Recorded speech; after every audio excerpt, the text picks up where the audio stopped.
Hi everyone, welcome to my Natasha talk on Facebook Live.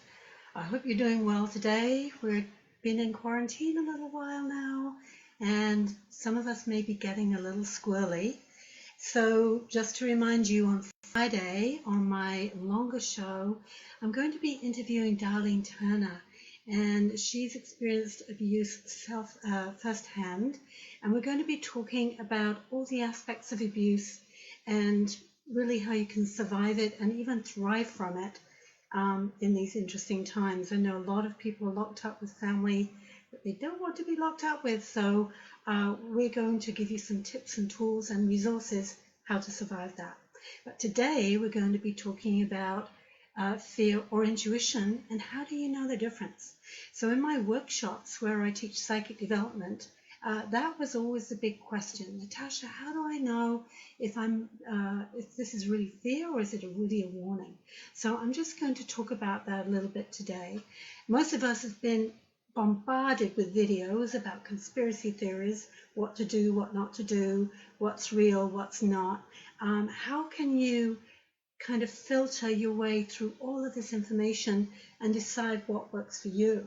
And I'm suggesting, as I have been doing, is checking in with yourself to use your intuition. But what is intuition? So intuition at the most base level is like being a tiger in the jungle.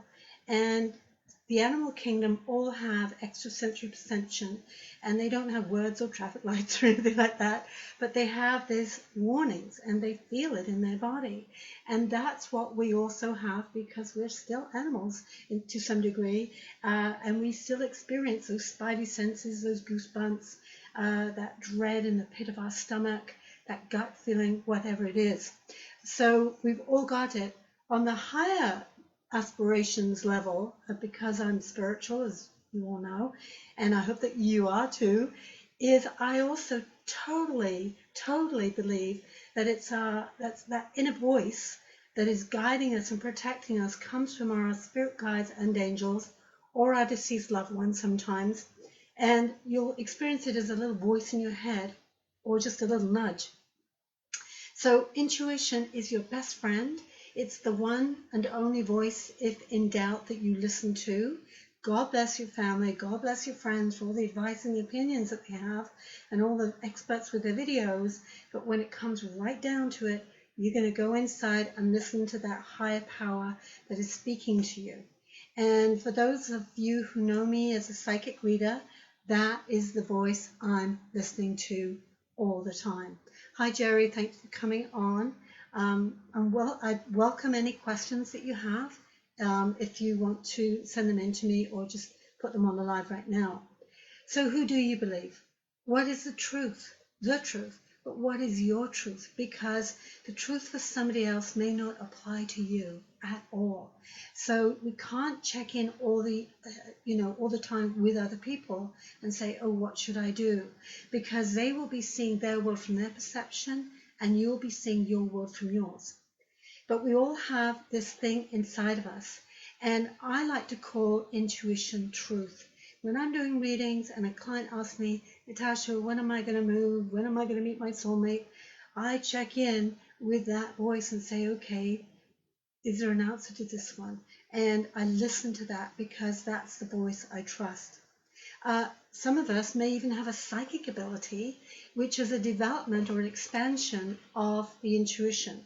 So to me, the way I compare intuition and psychic ability, it's like looking through a lens.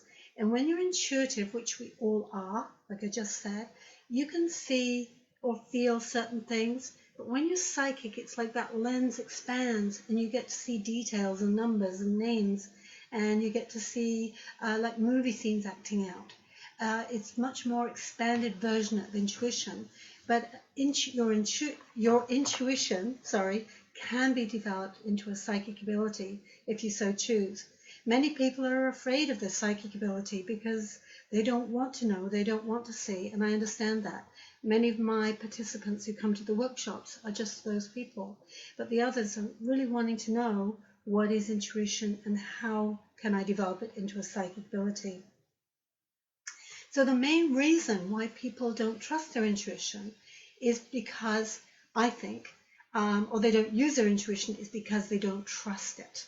That's the big word, is trusting it. Where is this information coming from? Well, like I said, it's either coming from being tuned into your environment on an unconscious level, or it's coming from that higher power, or that spirit guide and angel that's really protecting you. And I feel that the reason we don't trust it is a lot of times when we were children, we're very attuned, we're very intuitive as children. If our parent has a friend that is not a good person, they'll probably go, I don't like that person. Or maybe some of you have had a partner that your child has said, no, no, that's not going to happen, because they're more in touch actually with their intuition. But when we're children and we say things that sound outrageous, our parents would say, oh, you don't know what you're talking about. You don't have an invisible friend. And of course that's not going to happen, because sometimes the intuition, and I experience this all the time as a psychic, doesn't match with the current reality. So of course the adult is going to say, no, that's not possible because this is all going so smoothly. And then sure enough, your child says something and it comes true. But once we've been shut down, and many of us have been shut down many, many times, we get into that habit of saying, oh, I get that message, but no, I must be wrong. I'm just making it up. And it's like the voice of your parent repeating itself in your head. And I'm asking you to check in again and say, no, where is this feeling coming from? So I'm going to give you 4 or 5 ways of what fear feels like, and then what intuition feels like. And fear can be something, what you're going to do is check into your body and go, okay, where I'm feeling the fear, where am I feeling it in your body? Because your body, it's like a barometer. It tells you where to check in. If you're experiencing pain in a part of your body, say in your kidneys or your liver, it could be about anger. So your body is a wonderful kind of reporter back to you and telling you what you need to be paying attention to. So if you feel fear, it's normally in your head. The head is represented by the ego. And I always ask myself, am I making this up? So for example, I used to go skiing and whistle a lot, and I'm terrified of heights and chairlifts. And I'd be standing, putting my boots and skis on and going, oh my God, I'm so scared, I'm so scared. And then I'd stand there and ask myself, is this fear made up? Is this something that I'm imagining a past memory of a chairlift coming off the cable?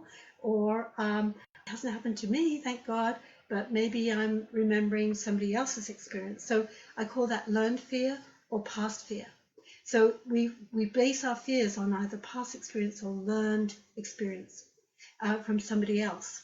Or if it's in my head, then I'm making this up.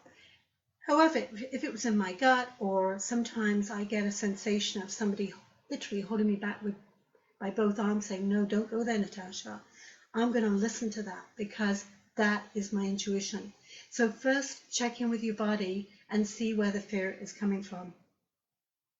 Another thing about fear, as we all know right now, it's what I call herd mentality fear. So, all this stuff is going on in the media, like to be afraid, and oh my gosh, this conspiracy theory and that conspiracy theory, and some of them might be true. I don't know yet. We'll find out. But it's like we're jumping on the bandwagon with everybody else. It's like a contagion. It's like a virus itself, that kind of fear. So you've got to kind of stop yourself in the tracks, which I've done many times over the last few weeks, and saying, hang on a sec, Natasha, what is this based in truth, or is this based in fear-mongering? So you've got to really be very diligent in asking yourself, where are you getting the information from? And then go back into your own body and go, does this feel right, or is this just like fear? Is this just like a virus in itself? And then the third thing about fear is we'll often kind of imagine things, again, that we've been told could happen or have happened. Sometimes a fear can come from a past life. There's something about the situation that feels familiar and very fearful, although it's completely irrational. Something like being afraid of birds or spiders or the color red. My little brother, when I used to take him for walks when we were children, if he saw a red truck, he'd stand there and scream the village down. And I could not understand what he was terrified of. Now I understand about past lives being triggered by memories, by objects or people or things. That can be another fear. So again, asking yourself, where is the fear coming from? And is the fear rooted maybe in, like I said before, in the past experience that you've had? Oh, I've always had terrible relationships, therefore I'm going to be afraid of having another one. Or getting on an airplane. Oh, I saw a plane crash once, so maybe that's going to happen to me. That's a learned fear. So just try and separate what's real from what's made up in your mind. Remembering that the ego is the only level of mind that actually experiences or shows you fear and shows you separation. The rest of the levels of consciousness, the alpha state, the subconscious, the spirit and soul, really are kind of more neutral about that. So on the other hand, how do you recognize what's intuition? So you might get, for example, in a dream, a warning that is for your highest good. And intuition is always coming from a really pure, loving place. So if it feels like it's strong in you and it's really feels right for you to act or not to act, then you're going to know that, no, this is a real warning for me. This is a message for me.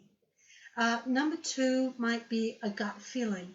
You may want to go to do something and you go, I'm just really dreading that, or I just feel like there's resistance.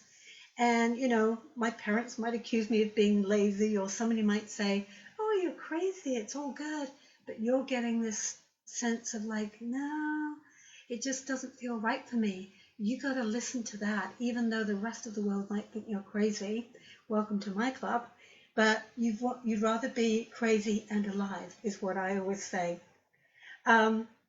Another physical sensation you might get, I've known people that when they've got a warning not to do something, they've got an itchy left palm or a twinge in their kneecap or pain in their neck. That could, listen to your body. It's always speaking to you and telling you and giving you messages where you're not paying attention. So where there are aches or pains or funny sensations, and talk to your body and ask it, what are you telling me if you've got this dread in your stomach? And just sit down, close your eyes and go into a little meditation and just say, okay, what would feel right for me to do in this situation? What would feel better for me to do in this situation? If I don't go down this path, what should I be doing instead?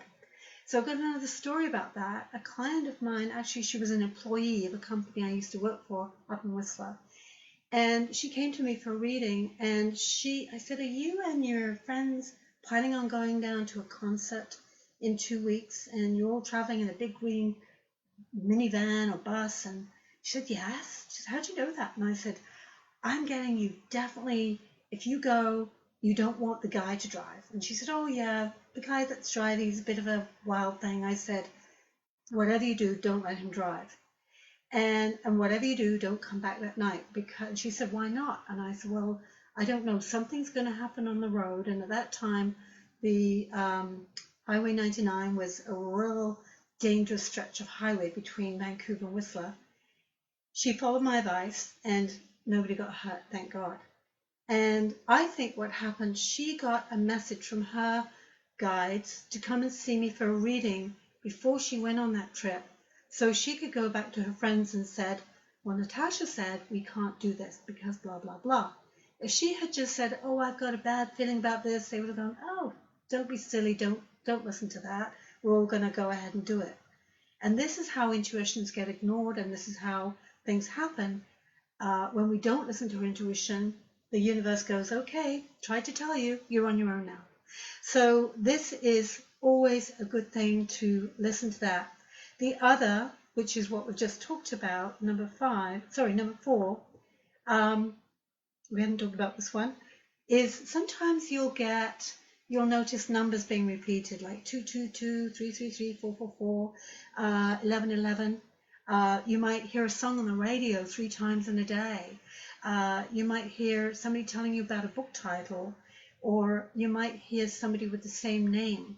So it's the universe trying to get your attention. So really pay attention to it when it's coming in from the outside, because the numbers, you can look at the master numbers. They're all kind of warnings to really say, wake up, we're trying to get through to you. So the messages will be different depending on the individual and the number, by the way. You can look up the numbers, you can Google the numbers and see what the master numbers mean: 11, 11, 22, 33, 44. And then number 5, a lot of my clients will get a message to come and see me, or another psychic. And they'll say, oh, Natasha, I've been feeling like I need to come and see you. There's something I think my father is trying to get through, or there's a message for me. So it's your guides giving you the nudge saying, if you're not going to listen to us, go and see Natasha and she'll explain what the message is. So again, this whole thing about the difference between fear and intuition is just asking yourself, where is this feeling coming from? Because intuition fundamentally is a feeling, and we all have feelings. And the feelings come from our heart, and our heart is our brain. It's really the brain of our body, not so much this one. This one wants to figure things out using the ego. That doesn't work. So we've got this, extrasensory perception that we can plug into the whole universe if you want to. And if you can't plug into the whole universe, come and see me for a reading. So I hope that helps. I'm going to put this information up on my blog, on my website as well, if you want to take a look at that. And that will be up in the next couple of days. As usual, when I end these sessions, I want to give a big thank you to all the people that are on the front line: truck drivers, grocery store staff, pharmacy people, manufacturers, everybody that's stepping up to the plate, volunteers, anyone who's outside and working on our behalf to get us all through this. So I'm protecting you with a white light of highest consciousness and frequency so that you are safe. And then don't forget on Friday that we will be talking about abuse, because your family can be heaven or hell. I personally came from a hellish family, so I can really empathize with children, especially who are stuck in a house or an apartment with adults who are very stressed out, who might be addicted, who might be using their anger, projecting their anger onto the rest of the family. So it's for everybody to get the healing and the support that we need so we can all get through this without hurting each other and actually healing some of our situations. So I'm just going to say a quick prayer now. We thank you, universe, now for the protection and guidance of our guardians, our higher power, and all of our intuition.